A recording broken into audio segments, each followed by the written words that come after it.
Hello, Sweet Swine County. This is Clarice Plow, head reporter for Hidden Away, Not Forgotten. We have lots of people, places, and things to do. My team of reporters and I have been traveling throughout our story country in search of big stories in small towns. Located in Dorado, Kansas, in Butler County, you'll find Two Vintage Sisters. Established in October of 2014 by sisters Kendra Wilkinson and Sharon Decker, Two Vintage Sisters is located off the beaten track yet easy to get to.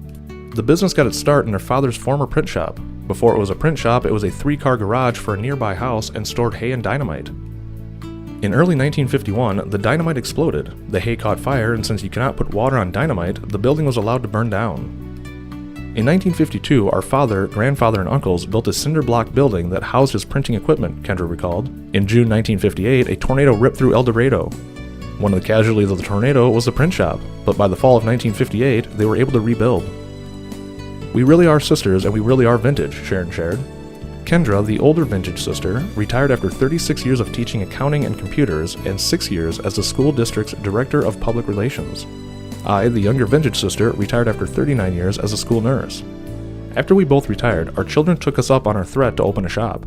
The sisters learned junking as kids. Their mother, her 2 best friends, and all the kids would load up in the station wagon with packed lunches and no idea where they were going and went junking. For a few years, their mother and one of her best friends had a small shop but had to close due to her health problems. The sisters and their husbands went to college at Pittsburgh State University in the southeast corner of Kansas in the late 60s and early 70s. On the weekend, they'd drive to the hills of the Ozarks, stopping at every antique sign they saw. The owners would point them to a barn or shed full of stuff. You had to dig through piles, and when you found something you wanted, you began the dickering process with the owner. The back and forth of bartering was just part of the game. After college, they were regulars at farm sales, garage and estate sales, and auctions. They all chose different things to collect and from different periods. Over time, their tastes have changed, but their love of junking never has.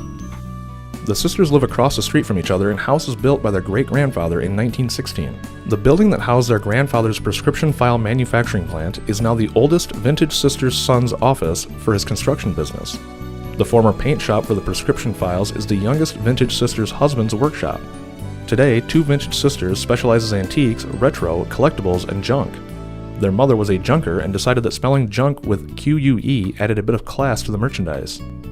They are re-exploring their basements and storage units for forgotten treasures of past years' purchases or past collections packed away. They are cleaning up the treasures, pricing, and stocking their shelves and continually adding stock on a weekly basis, so the inventory is constantly changing. They invite you to check them out on Facebook, or better yet, stop in and do a little exploring for yourself. Two Vintage Sisters, El Dorado, Kansas.